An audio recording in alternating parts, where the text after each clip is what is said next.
existe. A língua, ela não enrola. Então, não coloca nunca a mão na boca de uma pessoa em crise convulsiva, porque a força da musculatura da mandíbula é tão grande que ela vai arrancar o seu dedo, ela vai cortar o dedo.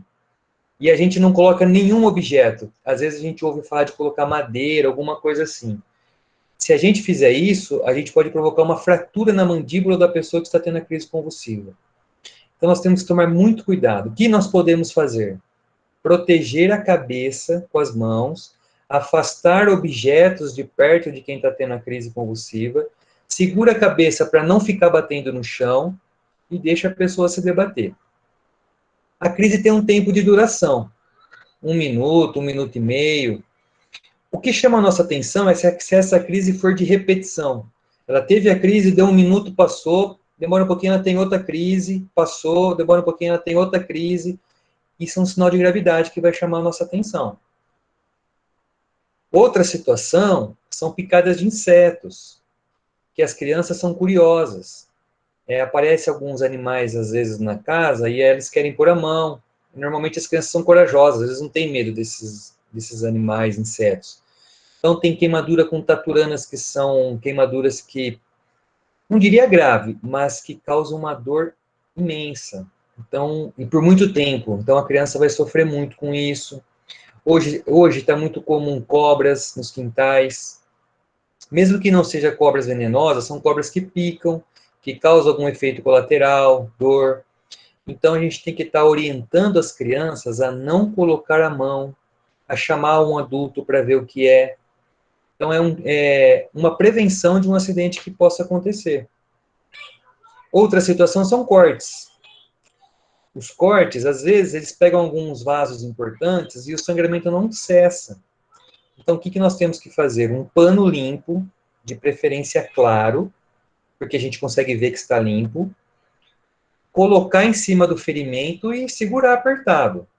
Segurar apertado, porque tem sangramento de vasos importantes que demora de 5 a 10 minutos para parar, então tem que ter paciência.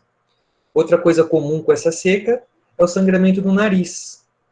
Às vezes por um trauma, às vezes a criança mexe no nariz e sangra, e como a gente fala que são periferias, né, que são extremidades do corpo, cabeça, nariz, mão, pé, são lugares que sangra muito. E às vezes a criança começa a sangrar e se sujar inteira de sangue, a pessoa fica apavorada, porque só vê aquele monte de sangue, então dá um desespero e acaba não conseguindo fazer alguma coisa e sangra muito. A gente já viu criança que entra em choque hipovolêmico, que é quando sangra muito, que o volume de sangue diminui muito, por causa do sangramento nasal. Então, às vezes, aquele sangue que está espalhado na criança é porque ela passou a mão em tudo. Então, assim, a gente tem que ter calma, identificar que o sangramento é do nariz, um paninho limpo ou até mesmo um papel higiênico e apertar. Segurar o nariz apertado com a cabeça erguida e segurar uns 5 minutos, que esse sangramento vai cessar. Caso ele não cessar, ela vai precisar de um atendimento médico. Eu queria chegar no seguinte com vocês. Eu não sei se vocês já tiveram a oportunidade ou necessidade de pedir socorro por uma situação. Vocês ligam 192 ou 193. Antigamente, antes do SAMU existir, toda cidade, todo município tem o serviço 192. Então, quando você liga 192, alguém vai te atender. Pronto atendimento, boa noite, bom dia, boa tarde, quer dizer, existe um serviço de socorro 192. Mesmo nos lugares que não tem SAMU, existe uma ambulância que vai atender o telefone 192. Então, antigamente, antes de 2004, da instituição SAMU, você ligava 192, uma telefonista atendia o telefone, pegava o caso e mandava a ambulância. Então, às vezes ligava, eu tô com uma cólica menstrual. Ela pegava e mandava a ambulância. Eu tô com uma dor de cabeça. Ela mandava a ambulância. Aí uma pessoa ligava que estava com dor no peito, que era um infarto, ela não tinha mais ambulância para mandar. Porque ela já mandou nessas outras coisas que é corriqueira. Então, as pessoas pensaram, as pessoas que eu falo são as pessoas especializadas nisso, do Ministério da Saúde, em fazer um serviço organizado. Então, criou-se o SAMU. O SAMU, nós temos o telefonista que atende o chamado, nós temos um médico regulador e nós temos um radiooperador. Então, quando você ligar 192, um telefonista vai te atender. E ele vai perguntar para você, bem rápido, o que está acontecendo, endereço e ponto de referência. E vai te passar com um médico regulador. Aí você vai explicar para o médico regulador o que está acontecendo, qual é a gravidade que você está se deparando. Então, ele vai fazer várias perguntas, porque ele classifica esse chamado de acordo com a gravidade, justamente para não acontecer isso, dele mandar uma ambulância para um caso e entrar um infarto e eu não ter ambulância para mandar. Então, esse serviço veio para ser prontamente atendido para uma urgência e emergência. Não que as outras não serão atendidas, mas nós trabalhamos com prioridades. Então, ele pode ser que está calmo, você liga falando que tem uma pessoa com febre, diarreia, ele vai direcionar a ambulância para você. Se nesse momento entrar um outro chamado que ele julgar que é mais grave que isso, ele vai desviar o chamado. E você vai ficar em espera. Então, o SAMU trabalha dessa maneira. Por isso que, às vezes, você liga e ou a ambulância demora, ou às vezes você vê duas ambulâncias num atendimento. Por quê? Nós trabalhamos com rádio. Então, o rádio operador, ele controla toda a frota. Então, ele sabe onde estão todas as viaturas e ele passa tudo por rádio. Vamos supor, nós temos dois tipos de ambulância. Uma de suporte básico e uma de suporte avançado, que tem médico. Suporte básico não é porque é básico de simples. É básico porque é o que tem que ser feito para salvar uma vida. Então, quando vai uma UTI, um suporte avançado, ele inicia o atendimento pelo suporte básico, que é o básico para a pessoa sobreviver, e depois nós vamos para o avançado, que seria intubação, medicação, acesso venoso. Então, o suporte básico para nós da área da saúde é o atendimento principal para a pessoa. Então, vamos supor que existe um acidente de moto grave. Quem ligou, que passou para o médico, falou, olha, eu estou com um acidente de moto, é grave, a pessoa não respira. Ele vai mandar o TI. Só que o rádio operador, ele já sabe que tem uma ambulância lá próximo. Ele vai mandar essa ambulância primeiro para dar o primeiro atendimento, até que a UTI chega. Então, às vezes, a gente vê no local duas viaturas atendendo uma ocorrência, justamente por isso. Então, voltando para o nosso atendimento focado na criança. Quando vocês ligarem para o 192, vocês vão ser passados por um médico regulador. E ele vai fazer algumas perguntas que vai te auxiliar no atendimento. Não necessariamente você vai precisar de uma ambulância, mas você tem um médico para te orientar o que ser feito. Então, ele pode te orientar tanto num curativo, tanto numa imobilização, tanto num local que você pode colocar o paciente, se você pode levar de carro, ele já pode avisar o local que você está indo com a criança, para já estar sabendo que você vai chegar com essa criança lá. Então, é um serviço que pode ser bem usado pela população. Na minha opinião, eu acho que ele é pouco divulgado. Nós estamos passando por uma crise também no serviço de urgência e emergência, mas deveria ter um serviço que divulgasse a maneira de ele ser usado, quando ele deve ser usado, o tipo de serviço que está disponível para a população, porque isso vai ajudar quem está em casa. Você vai ligar e vai conversar com um médico que vai te auxiliar no que você pode fazer nesse atendimento. Então, assim, normalmente, quando eu dou essas aulas, ninguém sabe como funciona o SAMU. Sabem que ele existe, sabem que o telefone é esse. Mas aí fica bravo porque foi uma telefonista que atendeu, porque me passou com o médico, porque ele me fez um monte de pergunta. Então, a essência do serviço é essa. É fazer com que a gente ofereça mais para quem precisa mais, que é a equidade que o SUS recomenda. Então, nós vamos tentar oferecer um socorro mais avançado para quem está precisando mais desse socorro. E é a maneira da gente tentar errar menos e socorrer mais.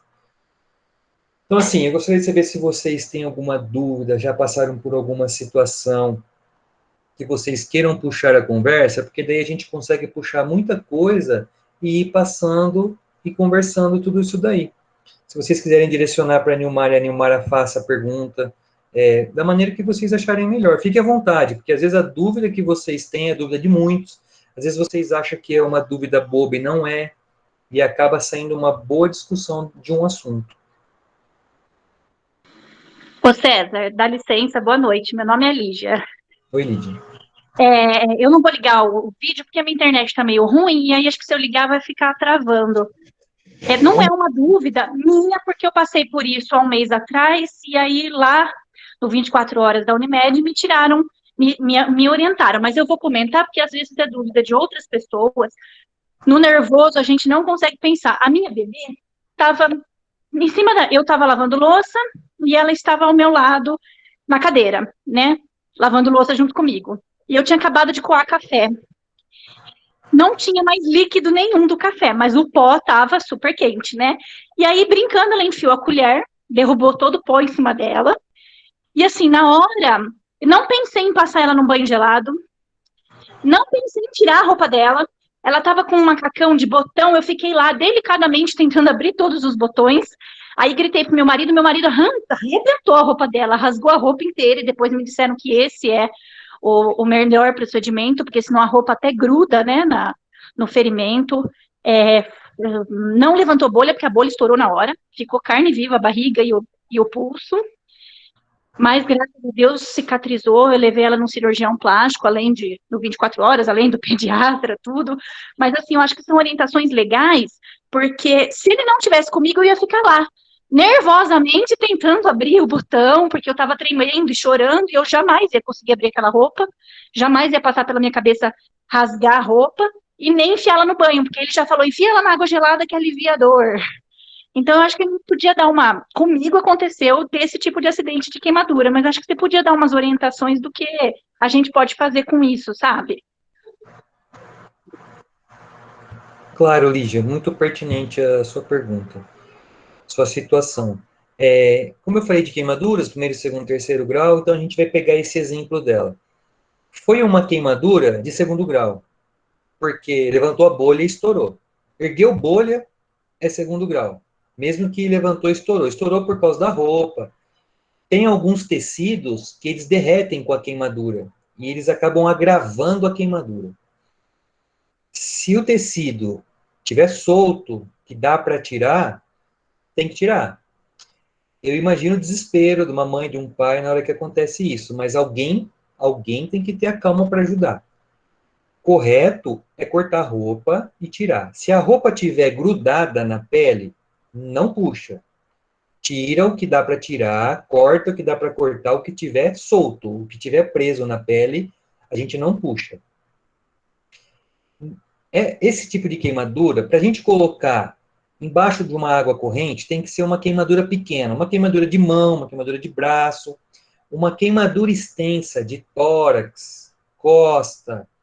Eu não recomendo que você coloque em água corrente. Eu recomendo que você coloque molhe um pano e resfria. Isso vai amenizar a dor.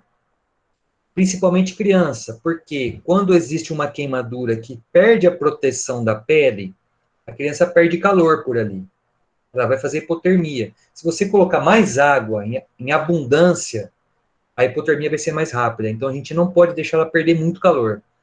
Agora a gente pode sim refrescar essa queimadura, que é o que vai aliviar para a criança.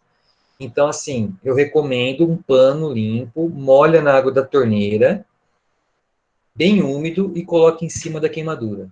Isso vai aliviar a dor. Eu não vou prescrever medicamento, mas tem muitas mães que já têm prescrito analgésicos, como dipirona. Dipirona é um remédio muito perigoso para quem é alérgico, mas dipirona é o melhor analgésico que existe. Então, se a criança já está habituada com esse medicamento, eu recomendo que faça a que vocês dão uma gotinha por quilo para a criança, como vocês estão acostumados pelo pediatra, que já orientou vocês em caso de febre, dor, alguma coisa desse tipo.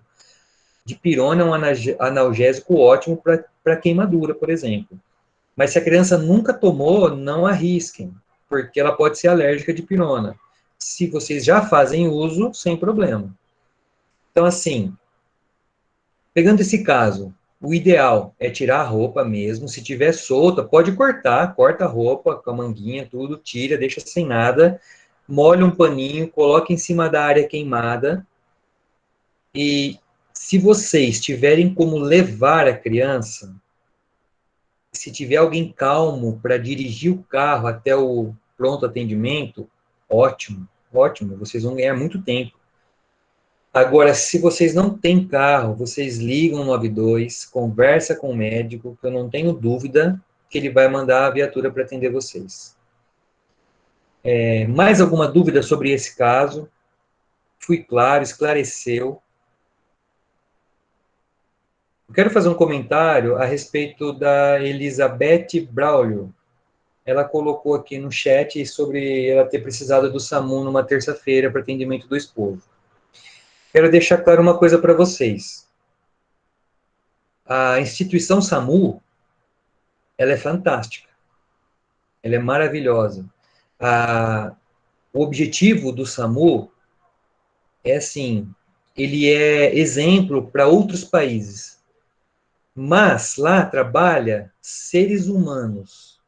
E são muitas pessoas, vários plantões, que mudam muito. Nós temos 4 plantões, são 2 durante o dia e 2 durante a noite. São vários médicos trabalhando. Então, assim, existem falhas? Infelizmente, existem falhas. A gente gostaria de acertar com todos? Gostaria de acertar com todos. Cada um tem uma concepção na parte da regulação médica. O que eu posso falar para vocês? Todos os chamados para o SAMU são gravados. Todos. Se acontecer alguma situação que vocês se sentirem prejudicados, através da Secretaria de Saúde, acho que até por telefone, vocês conseguem abrir uma reclamação e o caso vai ser apurado. Então, vai se ouvir a gravação do que foi dito.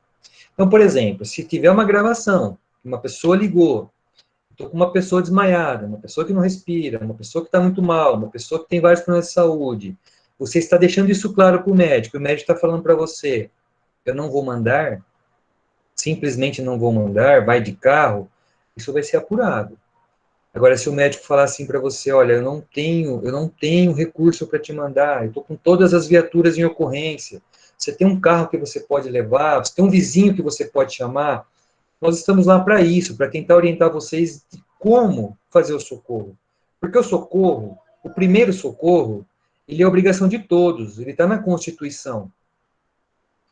A omissão de socorro, ela não é só do profissional, ela é do ser humano. Nós temos a obrigação de socorrer. Quando foge do nosso... foge do que a gente pode fazer de ajuda, a gente pede um auxílio. Quando esse auxílio está disponível, ele vai vir prontamente. Mas quando ele não está, nós temos que orientar vocês a como agir da melhor maneira. Então, assim, eu não estou aqui para defender a instituição com relação ao profissional que fez o atendimento. A instituição SAMU, ela está para todo mundo e para ajudar todo mundo. Agora, se tiver algum caso isolado, que vocês se sentirem que não foram bem atendidos, que vocês foram prejudicados, vocês têm todo o direito de buscar a reclamação e o caso vai ser apurado. Tanto se não foi enviado, se foi enviado, todas as nossas ocorrências, elas são feitas relatórios, são feitas anotações. Então, se tiver uma intercorrência de mau atendimento, de grosseria, vocês podem buscar o direito de vocês, que eu tenho certeza que alguém vai apurar os fatos. Ah, não vai resolver porque já passou, mas uma satisfação vai ter que ser dada para quem precisou e não foi atendido. Então, eu queria deixar isso claro para vocês, que falhas acontecem, a gente gostaria muito que não acontecesse. Nós temos hoje vários profissionais, nós temos profissionais que são extremamente educados, que se colocam no lugar da pessoa que está doente, sim. Nós temos as pessoas que são mais secas, são mais grosseiras? Temos, infelizmente nós temos. Nós tentamos corrigir isso? Sim. E eu falo uma coisa para vocês. Quando eu comecei a trabalhar nesse serviço, eu queria que tivesse acidente, eu queria que alguém passasse mal, porque eu queria ir, eu queria, nossa, hoje eu rezo para não sair. Sabe, hoje a minha visão é muito diferente, hoje eu adquiri uma experiência nesse serviço que se eu não saio, ninguém precisou, teoricamente. Então, assim, esse é meu pensamento hoje. Então, às vezes, a pessoa, quando entra nesse serviço, por uma inexperiência, imaturidade, ela acaba tendo algumas coisas que acaba deixando a desejar o atendimento. Então, hoje eu me coloco no lugar das pessoas, eu me coloco no lugar do paciente, no lugar de quem está chamando. Quando eu entro na casa de um paciente, hoje eu tenho uma palestra montada para isso. Quando eu entro na casa de uma pessoa, eu tenho que tomar cuidado com os bibelô que a pessoa tem, com a mesinha de centro, com a quina da parede, coisa que antes eu não tinha. Eu já entrei, bati na mesa, caiu um bibelô e quebrar, a pessoa fala, não tem problema, porque a pessoa está precisando de um socorro. Eu estou entrando na casa da pessoa para fazer o socorro. E às vezes aquilo tem um valor, assim, que veio da mãe, veio do pai, veio do avô, e eu entro na casa da pessoa e faço isso. Então, assim, eu trabalho dentro da intimidade das pessoas. Eu entro na casa do rico, eu entro na casa do pobre, eu entro na casa de quem está com problema financeiro, quem está com problema de saúde grave, quem está brigando. Então, assim, eu tenho que ter uma outra visão. Mas isso demora um tempo para a gente adquirir. Não é no começo da nossa carreira. Então, eu peço desculpa para vocês se já passaram por alguma coisa desse tipo, que alguém fez alguma coisa que vocês não gostaram. Nós somos seres humanos também que erramos. Quando nós estamos aqui na nossa casa, nós somos igual a vocês, nós não somos super-heróis, nós não... Então, assim, nós falhamos. Então, eu já peço desculpa para vocês de antemão por alguns atendimentos, mas uma coisa eu garanto, 99% dos nossos atendimentos são satisfatórios e as pessoas gostam. Mas existe 1% que a gente acaba... Estamos tentando melhorar a cada dia. E espero que um dia ninguém reclame mais desse serviço. Mais uma situação? César, boa noite. Eu sou a Dilma. Oi, Dilma. Eu gostaria de saber se toda queimadura precisa pôr na água ou pôr um paninho. Quando a gente não deve colocar?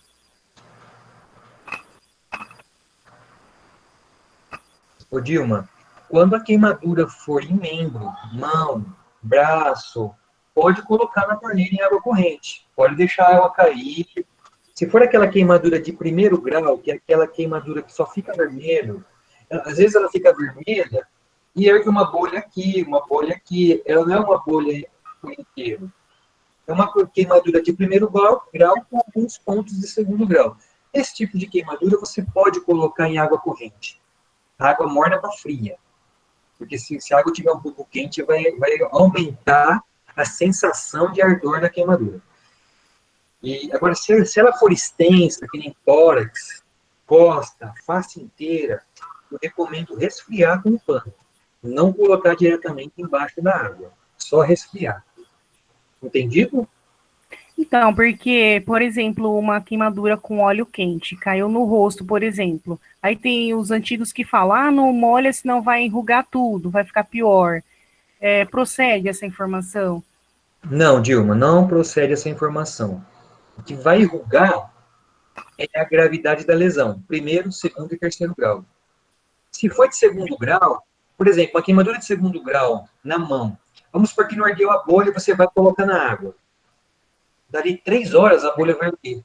Ela foi de segundo grau e não ergueu na hora a bolha, mas ela vai erguer depois. Então, assim, a questão de enrugar porque pôs água, porque não tem nada a ver, não procede. O que vai enrugar é a gravidade da lesão. Se foi de segundo grau, vai erguer bolha. E o que eu faço para tratar? Vamos supor que eu queimei a mão, eu aguentei a dor, de repente ergueu uma bolha na minha mão, eu sinto aquela bolha na mão grande, com aquele líquido dentro. Eu estouro essa bolha ou não? É o seguinte, nas primeiras 6 horas ou 8 horas, essa bolha vai fazer uma proteção. Depois disso, ela vai atrapalhar a cicatrização da perna. Então, se ela não estourar sozinha dentro de 8 a 12 horas, vocês vão estourar essa bolha, fazer um furinho, deixar esse líquido sair, vão retirar essa pele morta, que não serve para mais nada, e vão lavar com água e sabonete, um sabonete seu. Por exemplo, Protex, que é um sabonete antibactericida, que é ótimo. Mas um sabonete que é só para aquilo. Não um sabonete de uso comum, que todo mundo usa. Você vai usar um sabonete para fazer aquela limpeza. De 2 a 3 vezes por dia, água e sabonete, e de preferência aberto. Se você trabalha com poeira, com sujeira, alguma coisa assim, você pode ocluir enquanto trabalha. Acabou o trabalho, tira o que você ocluiu, a faixa, o paninho, lava com água e sabonete e deixa aberto. O que vai acontecer, que é fato, vai ressecar. O que eu vou fazer para deixar isso melhor? Nós vamos usar um óleo, tipo um Dersane. Dersane é um óleo que vem em farmácia, é um óleo natural, é ácido graxo. Então, nós vamos usar isso para hidratar essa queimadura e tirar aquela sensação de pele seca. Por quê? Dependendo de onde ela fica seca que chega até a rachar e sangrar. Então, eu preciso hidratar essa queimadura. E eu vou hidratar com óleo Dersane, que é o óleo essencial para a pele.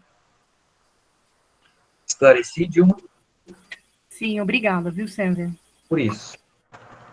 César, Oi. a Elizabeth, eu só queria agradecer os esclarecimentos e queria falar o seguinte, de um outro fato.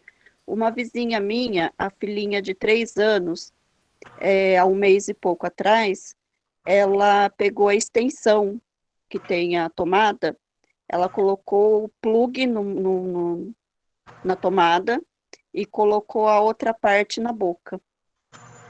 E foi muito grave, ela fez várias cirurgias, ela perdeu um pedaço da língua, tá fazendo fono, ficou em Ribeirão. Então é só, mas porque às vezes a gente fica pensando em queda, em queimadura com água, e é só para dar um alerta também com esse tipo de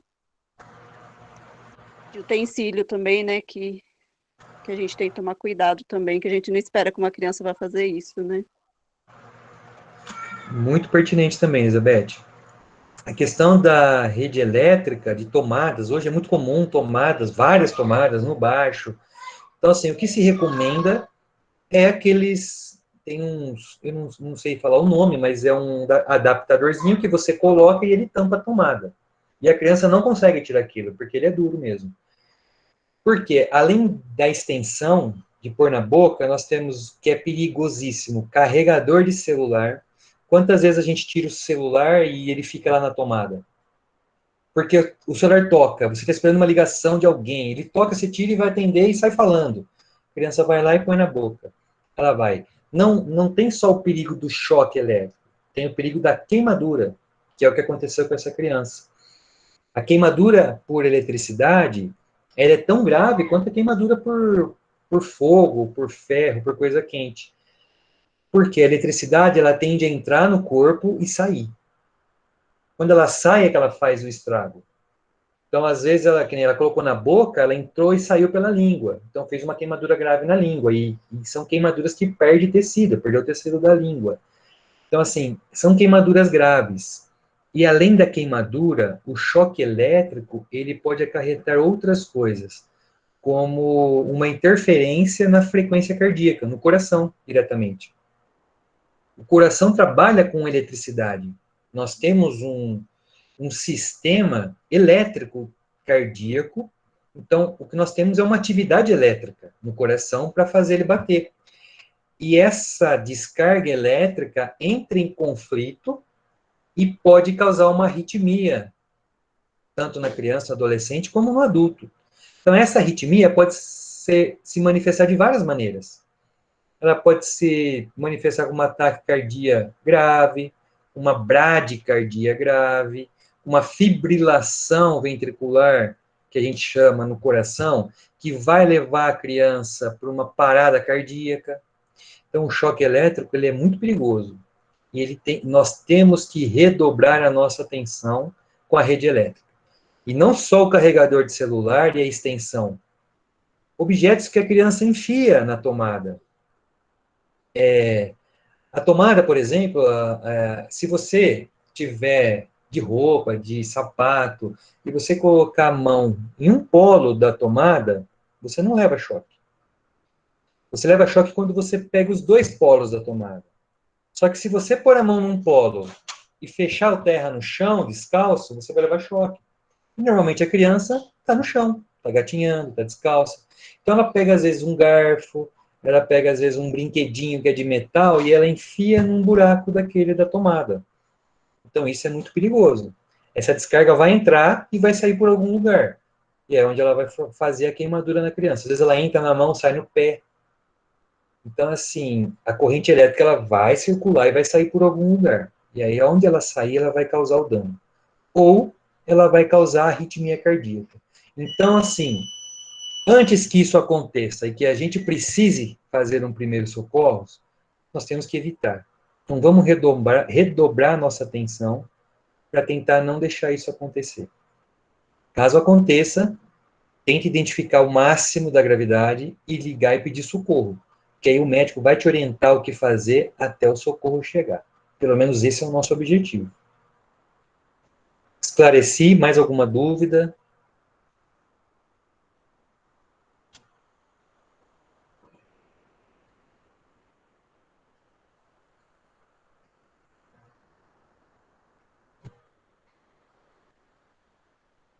Ó, eu vi aqui uma pergunta da Márcia Regina CNM Bellini. Mito ou verdade, se a criança cair e bater a cabeça, não podemos deixar dormir? Uma ótima pergunta. Por que que a gente escuta falar isso? Não deixa dormir, não deixa dormir. Porque eu vou perder o parâmetro se foi grave ou não. Vamos supor que essa criança, ela dorme todos os dias à tarde. 2h30, 3 horas da tarde, ela dorme todos os dias. E ela caiu próximo a esse horário.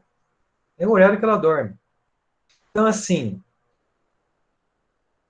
pode deixar a criança dormir. A não ser que você identificou a queda e viu a gravidade da queda. Então, são coisas diferentes. Se não, pode deixar dormir, não tem problema. O que vai chamar a atenção é se ela dormir mais do que ela dorme, se ela vai apresentar vômitos, tontura. Isso chama a nossa atenção, um sinal de que foi grave o que ela bateu a cabeça. Porque, gente, o que é mais comum é a criança cair e bater a cabeça. Tenho 3 filhos, os 3 caíram, bateu a cabeça e formou um galo absurdo. Coisa de olhar e falar, meu Deus, o que foi isso? Nada aconteceu. Então, assim, a criança, ela tem um mecanismo do corpo muito diferente do adulto. Ela é meio que elástica, sabe? É difícil quebrar um osso, é difícil... Então, assim, e assim, a gente brinca que Deus protege os bêbados e as criancinhas. Porque os tombos que eles levam e como eles batem a cabeça é coisa de não acreditar, e não acontecer nada. Então, o que vai chamar a nossa atenção são os sinais que essa criança vai apresentar depois da queda. O sono e a vontade de dormir, pode deixar de dormir. Só vai chamar a nossa atenção se ela dormir além do que é normal. Ah, ela dorme todo dia das 3 às 4, das 3 às 5. É 7 horas, está dormindo ainda? Alguma coisa está errada, tem que acordar. É comum a sonolência depois da queda? É comum. Não só pela queda, pelo choro, pela aquela situação de aprontei, a criança tende a ficar quieta e acaba pegando um sono. Então, assim, o importante é a gente analisar como foi e os sinais. Se tem sinal de náusea e vômito, isso pra gente é um sinal de gravidade. Caso contrário, é só... Outra coisa que chama atenção é o tamanho do galo, onde bateu, se cortou. Se bateu para cortar é porque foi uma queda interessante. Então, é isso que vai chamar a nossa atenção. Os sinais que a criança vai apresentar. Certo? Esclarecido?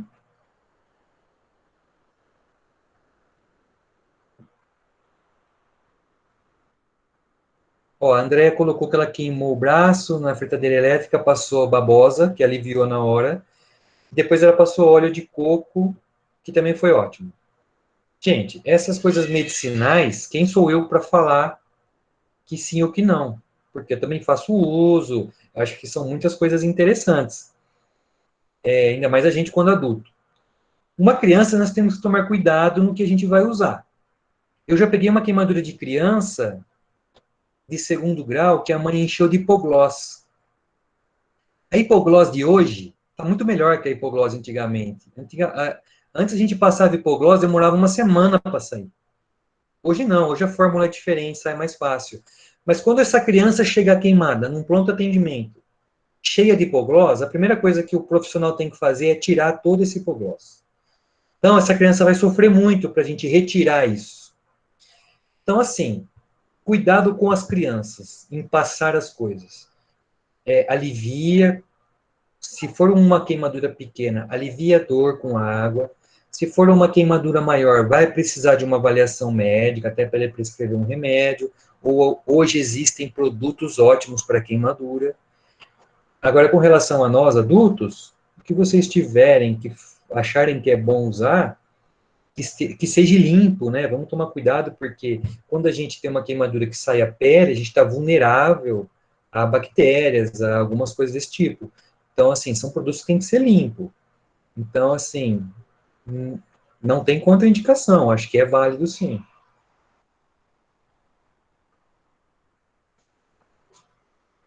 Bateu a cabeça, tem uma pergunta da Valéria Garcia Oliveira. Bateu a cabeça, a nuca, levantou um galo. Ou tem outros sintomas, o que eu faço? Eu observo. Quando você levar uma pessoa, uma criança que bateu a cabeça num médico, e ele identificar que não tem nada relevante, ela vai ficar em observação, para ver se não vai evoluir com alguma coisa. Então, o que a gente vai fazer é isso em casa. O que eu recomendo hoje é a gente ir o menos possível no hospital. Infelizmente, a gente está passando por uma situação atípica, a pandemia é nova para todo mundo, esse vírus veio para ficar, ele já está no nosso meio, ele não vai acabar, ele vai amenizar quando a maioria pegar e quando a vacina chegar. Então, assim, ele está no nosso meio, ainda é novo, ainda é recente, a medicina ainda não sabe como lidar com ele, não existe um remédio de cura, não existe um protocolo de atendimento, por mais que se discuta, por mais que fale, cada pessoa reage de uma maneira. Então, assim, evitem ao máximo a se expor a ele, principalmente nos hospitais e pronto-socorros. Ele está lá. Então, assim, o que der para a gente segurar em casa e tratar em casa, vamos fazer em casa. Vamos usar o SAMU, que tem um médico lá, para me orientar o que eu devo fazer. Agora, quando não tem como, a gente vai. A gente vai se preparar, vamos usar máscara, vamos evitar tocar nas coisas e a gente vai. Conforme a necessidade, a gente vai. Então, assim, o que a gente vai fazer lá é observar. Então, vamos observar em casa. Começou com sinais de gravidade, igual eu falei, vômito, dor de cabeça, tontura, aí tem que ser feito alguma coisa, porque até uma tomografia, às vezes, tem que ser feita. Porque, às vezes, uma queda e bater a cabeça, a pessoa sangra, pode sangrar. Criança é mais difícil, mas pode acontecer.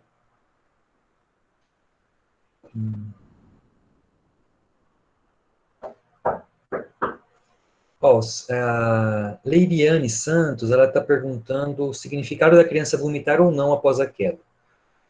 Não só a criança como o adulto, um dos sintomas recorrentes a um trauma de cabeça grave é o vômito, porque tem relação com o sistema nervoso. Então, ele vai estimular alguma parte do nosso sistema nervoso que vai causar náusea e a gente vai vomitar. Então, esse é um sinal de gravidade que traz para nós profissionais. Então, assim, foi um trauma tão importante que estimulou, através do sistema nervoso, o vômito, ou a tontura, ou o desmaio. Então, isso é que chama a atenção de nós profissionais para a gravidade do caso.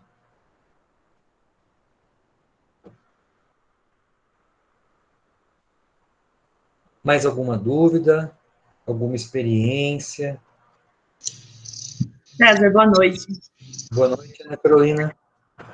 Eu tenho uma dúvida em relação a uma situação que já vivenciei na escola, e a gente faz muito no automático o atendimento, né? Então, a criança desmaiou, mas não foi um tombo, né? Ela só, acho que, não sei, por conta do calor ou um mal-estar físico, ela acabou caindo na grama, e quando a gente viu, a primeira reação foi pegar, levar ela para frente, na direção, né, para ser socorrida, tirar ela daquela situação que as crianças estavam todas ali em volta, olhando, e de verdade a gente sabe que não foi, assim, um tombo grave. A minha preocupação Nessa situação, não tem problema de mexer com a criança e levar, deslocar. Eu peguei no colo e levei até a secretaria, né? Coloquei no lugar, até colocamos em cima da mesa para ela ficar no alto, arejada, e aos poucos a criança foi voltando. Mas a preocupação é da remoção dela, porque a gente sabe que dependendo da situação, não pode se movimentar, mas na reação da urgência ali da situação, e a gente estava no parque, as crianças todas em volta, então a primeira coisa que eu pensei, não assustar os outros com a situação e tirar ele dali, né? Então eu levei até a secretaria. Tem algum problema de ter feito essa mudança do corpo, né, da criança até a secretaria? Poderia ter ocorrido alguma coisa secundária por conta da locomoção da criança? Ana Carolina, ótima pergunta também. Isso vai puxando uma boa discussão. Como você identificou que não foi uma coisa grave que caiu, perfeito. Pode tirar a pessoa do local, afastar dos curiosos, colocar num local arejado. O que acontece hoje, com esse calor, por exemplo, às vezes numa educação física, é uma estafa de exercício, né, uma hipotensão, e aí a gente acaba tendo essa síncope que a gente chama. O que a gente pode observar? Está respirando? Tem movimento do tórax? Porque se a pessoa respira, tórax e barriga mexe, entendeu? Está respirando? Beleza. Eu vi que foi uma queda por um desmaio? Beleza, pode remover. Agora sim, vamos supor que ela caiu, bateu a cabeça e teve um desmaio, ou está semi-acordada.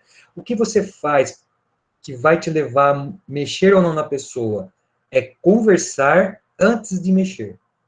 Porque às vezes a pessoa cai e bate a cabeça, por exemplo, um trauma raquimedular, ela vai falar, não estou sentindo minhas pernas estão formigando, eu não estou sentindo meus braços.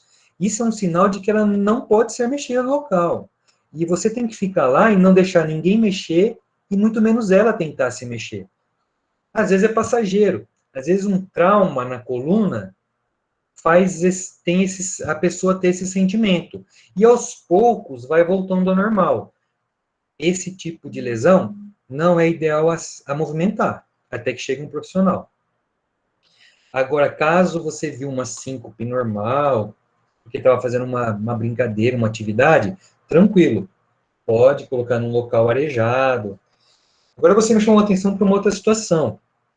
Às vezes, a pessoa, ou a criança, o adolescente, fala assim, minha pressão caiu, eu estou passando mal. E eu já fui atender e a pessoa colocar sal na boca da pessoa, que a pressão caiu. Então, assim, a gente nunca faz isso para ninguém. Por quê? O sintoma da pressão baixa e da pressão alta são muito parecidos. Muito. Uma pessoa que tiver com a pressão baixa, para a pressão subir com sal, tem que ser 1 quilo de sal. Para a pressão voltar ao normal. Para a pessoa que está com a pressão alta, uma pitada de sal vai piorar. Então, assim, o sal não vai ajudar em nada. O que pode ajudar essa pessoa é líquido, é água. Desde que ela esteja consciente, orientada, conversando numa boa. Eu posso oferecer líquido para ela. Se ela tiver sinal de desmaio, não, porque senão ela vai acabar afogando com essa água. Então, assim, o sintoma da hipotensão e da hipertensão são muito parecidos. Então, descartem o uso de sal, não é isso que vai fazer a pessoa voltar ao normal. Posso deitar a pessoa, afrouxar a roupa, deixar num local arejado e elevar os membros. Ah, mas se a pressão estiver alta, não vai piorar? Não, não vai piorar. Mas se a pressão estiver baixa, vai melhorar? Vai melhorar. Que a hipotensão, ela faz hipoperfusão no cérebro, por isso que a pessoa tem a sensação de desmaio, por falta de oxigenação. Você deitando, elevando os membros, vai favorecer a circulação no cérebro e ela vai ter uma sensação de melhora. Se ela tiver com a pressão alta, isso não vai agravar, não vai mudar o quadro.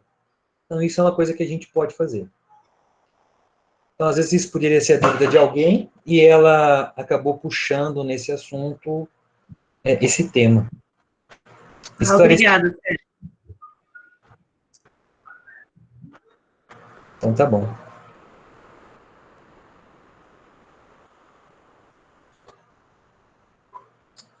Mais alguma dúvida? Nilmara tem dúvida? Eu vou trazer aí a questão que você falou sobre a queimadura elétrica, né? Mas para ver algumas dúvidas que não serão aqui faladas, mas para ajudar a esclarecer, no caso, né, se acontece da criança ficar grudada na energia, era uma dúvida encaminhada, se é verdade isso, né, e se for, como proceder. Ó, a energia que nós temos em casa, da tomada, 110 e 20, ela não vai fazer a criança ficar grudada na energia.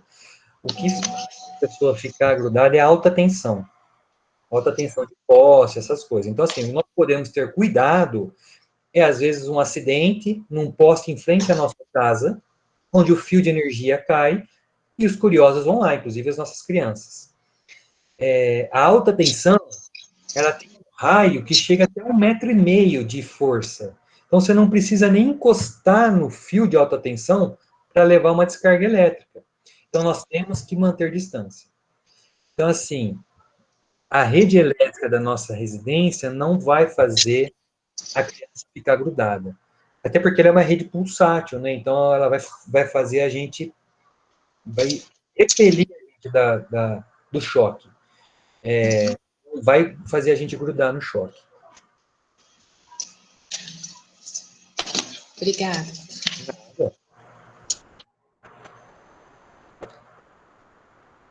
Mais alguma dúvida?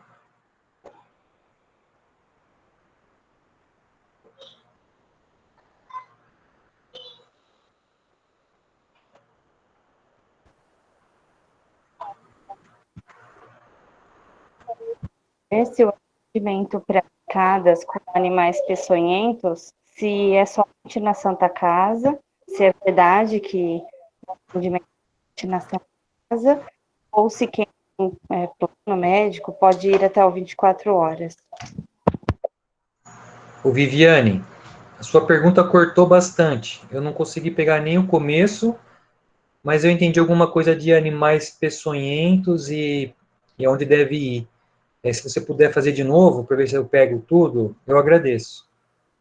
Eu gostaria de saber se é verdade que o atendimento para picadas com animais peçonhentos, ele acontece somente na Santa Casa, ou se quem tem plano médico pode ir até o 24 horas.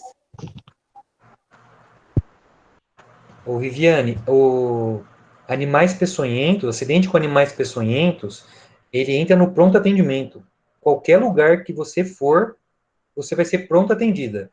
Aí o que vai diferenciar é o cuidado que você precisa. Se você precisar de um cuidado específico, ele vai te encaminhar para aquele lugar específico que vai ter o cuidado. Eu acredito que se você precisar, por exemplo, de um soro antiofídico, eles vão te encaminhar para a Santa Casa. Isso a gente não vai ter no pronto-socorro, não vai ter no 24 horas. Mas é lá que eles vão começar o primeiro atendimento. O que eu oriento, se vocês passarem por isso, e se tiver alguém apto e conseguir capturar o animal de uma forma segura, isso é importante. Mesmo que matou o animal, porque aí o médico consegue identificar o animal. Nós temos, por exemplo, pessoas que trabalham na parte, os biólogos, né? Eu vou falar a verdade que aqui em São Carlos, eu não sei falar, mas em Araraquara nós temos plantonistas para essa parte. Então, quando chega no pronto atendimento, picada de inseto, picada de aranha, picada de cobra, o médico solicita a avaliação deles.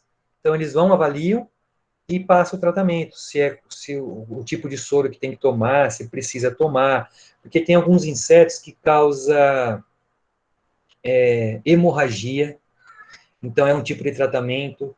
Tem tipo de cobra que causa coagulação do sangue, então é outro tipo de tratamento. Então, assim, o importante é identificar um animal.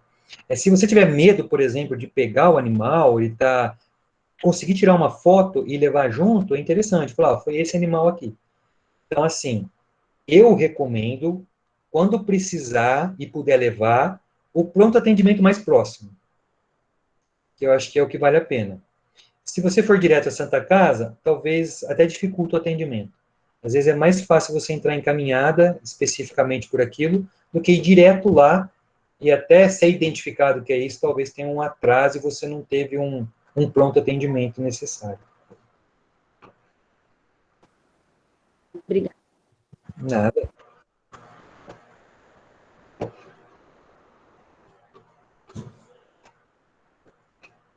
César, boa noite. Boa noite, Gisele. Estou dizendo, tudo bem?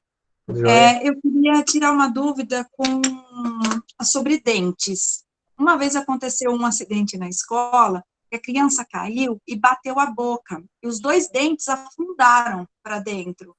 Então, o que a gente procura? O pronto atendimento ou a gente tem que levar até o dentista nesse caso? Porque teve muito sangramento, né? E só que os 2 dentes afundaram, eles não caíram, né? Não quebraram. E o que a gente pode fazer nessa situação? Muito boa pergunta, Gisele. Hoje nós temos dentista de plantão no pronto-socorro. Então, quando chega lá um caso relacionado à boca, você já abre ficha para o dentista. Então, aí ele já vai te avaliar, o que for preciso fazer de primeiro atendimento, ele já vai fazer.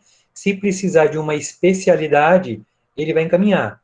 Se a pessoa tem condição de ir no dentista dela, ótimo. Senão, nós temos o CEL, da prefeitura, que é o Centro Odontológico Especializado, e a pessoa vai fazer o tratamento lá, conforme a necessidade dela, do problema. Então, o pronto atendimento tem dentista de plantão. Ai, que joia. Obrigada. Nada.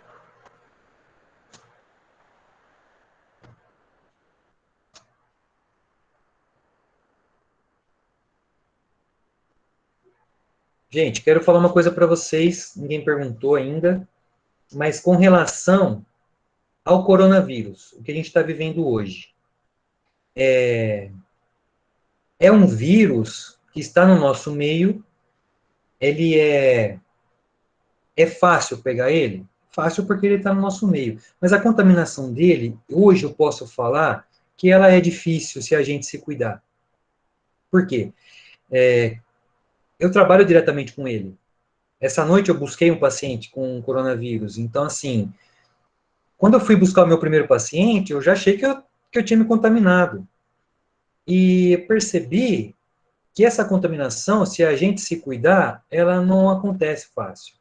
Qual é o cuidado principal que nós temos que ter? É a lavagem das mãos. Se puder lavar as mãos com água e sabão, detergente, lavem as mãos. Se não puderem, usem o álcool gel. O principal veículo da contaminação do coronavírus é a mão. Porque o compartilhar o alimento, por exemplo, você pega o alimento que a outra pessoa e está comendo. Então, assim, hoje nós temos que evitar esse tipo de coisa. Então, assim, lavou a mão, manteve a mão e punho limpo, a contaminação é muito baixa, muito baixa. E o uso da máscara, quando a gente estiver num meio público, ela também é um fator que vai nos proteger. Vocês podem perceber, uma coisa que eu estou analisando, é que o número de pessoas com gripe é raríssimo. Quase ninguém teve gripe agora nesse inverno, por causa do uso da máscara. Então, você vê que o vírus da gripe, ele é altamente contagioso. Uma pessoa com gripe contamina um monte. E vocês perceberam que quase não tem pessoas com gripe, né? Então, assim, o uso da máscara protegeu. Eu acho que o uso da máscara ele já deveria acontecer antes, quando uma pessoa estiver com sintoma de gripe, já fazer uso de máscara. Porque ela não vai alastrar esse vírus para as outras pessoas. Então, assim, ele veio para a gente repensar algumas coisas. E nós quebramos uma barreira, que é o uso da máscara. Era vergonhoso sair de máscara para a rua antes. A gente tinha vergonha, porque quem usava máscara, quem olhava, achava que era uma pessoa doente, uma pessoa contaminada, uma pessoa... Então, assim, hoje ele quebrou esse paradigma. Então, eu acho que o uso da máscara agora, ele vai viralizar. Eu acho que as pessoas... Vai virar uma rotina nossa, principalmente quando a gente estiver num estado gripal. E esse tipo de contaminação, ele vai melhorar no nosso meio. Então, assim, com relação ao coronavírus, vamos intensificar a lavagem das mãos, orientar nossas criancinhas, Os meus filhos já lavam a mão assim, que nem médica, ainda minha esposa fala, você não vai fazer cirurgia. Então eles lavam um dedinho por dedinho. Então, assim, é hábito. Eles pegaram o hábito de lavar. Então, eu oriento vocês a fazerem isso. Então, se vocês lavarem as mãos frequentemente, vai ser difícil a contaminação. Se as nossas crianças voltarem às aulas e a vacina já chegou, ótimo. Se a vacina não tiver chego, haverá mais um pico de contaminação, que as crianças vão levar, eles não sabem respeitar distanciamento, eles não sabem não compartilhar um lápis, uma borracha. Então, assim, haverá mais um pico de contaminação. Acredito eu, pelo que eu ando estudando, que não vai ser grave, porque as crianças não estão tendo gravidade do caso. É uma ou outra com alguma comorbidade, mas não haverá. Qual é a minha preocupação? Eu acredito que seja de todos. É a criança levar para os avós, para os tios, para os pais, que elas vão retornar para casa. Então, esse está sendo a preocupação. Então, assim, não vai ser fácil para um professor fazer a criança ficar com distanciamento social, não compartilhar, lavar a mão, e ela vai voltar para casa, às vezes, com o vírus e vai passar. Então, eu acredito que vai ter mais um boom desse tipo de contaminação quando voltarem às aulas. Mas eu estou muito esperançoso e confiante que essa vacina chegue agora em outubro, para algumas pessoas, e que até fevereiro ou março, a maioria das pessoas já receberam essa vacina. Então, assim, com fé em Deus, confiando nele, aceitando o plano dele, porque se esse é o plano dele, tem que ser concretizado, e a gente fazendo a nossa parte, é lavar a mão e proteger as pessoas que a gente gosta e as pessoas que a gente convive aí. Mais alguma dúvida? Eu peço desculpa para vocês aí por alguma falha. Imagina, César, só agradecer. Excelente, excelente, assim, necessário, gratificante, né, a gente poder aprender dessa forma. Fez a gente se sentir aí próximo, né, mesmo distante, aí também essas preocupações que você traz de esclarecer, extremamente significativo também. Então, muito obrigada, em nome de todo o CEMEI, agradeço também as professoras que vieram somar, estar conosco nessa noite, nesse momento, né, agradecendo a diretora Natália do CEMEI Rondon, também a Viviane Nilson, então todas as professoras presentes com a gente. Muito obrigada, César, e acho que fica aí uma vontade e necessidade de outros momentos assim, né, porque ainda tem muitas dúvidas, perguntas, e é bom poder aí, eu né, estou dizendo, acho que a gente sentiu isso de poder aprender com você. Muito obrigada. Bom, eu que agradeço a oportunidade, o convite, a presença de vocês, a atenção. Para mim foi uma novidade. Nós acabamos, né, por falta de contato, foi assim, meio que vamos fazer e fizemos, eu acho que foi legal. A gente pode fazer outros encontros, se vocês quiserem, podem escolher temas específicos, entendeu? Mas vamos falar de parada cardíaca, vamos falar disso, daquilo, vamos falar de adulto também, não só de criança, o que vocês acharem pertinentes, conversem com a Nilmara, traz um tema, que às vezes fica até mais interessante a gente fazer um tema por mês, não sei. Estou à disposição de vocês, o que puder ajudar, e obrigado mesmo pela participação de vocês.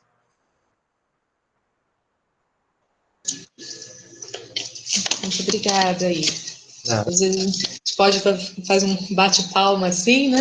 Assim, encerrando o momento.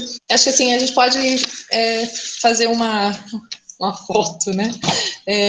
Quem puder aí abrir a câmera, a gente registra, né, a tela aí. Você falou que bastante pessoas, né, participando, a gente envia aí também para você, compartilhando esse momento com a nossa humanização aqui da tela. Né? Pode ser. A gente agradece também a comunidade escolar, as famílias puderam participar, estar com a gente. Muito obrigada aí a todas e todos vocês. Um registro aqui, sorriso.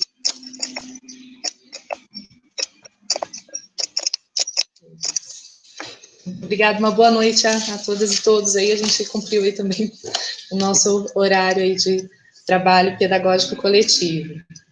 Obrigado mesmo. Boa noite. Tchau.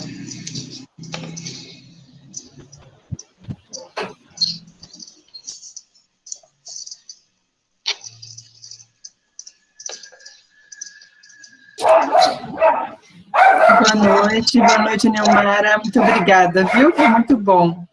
Boa noite. Tchau, tchau. Boa noite, obrigada. Muito obrigada, tchau.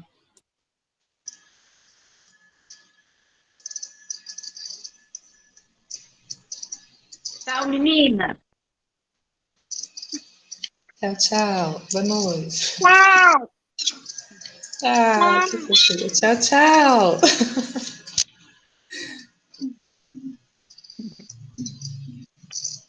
Linda. Obrigada, Gi. Ajudar a gente. Imagina, não dei nada. Muito obrigada. Nada, boa noite. Boa noite.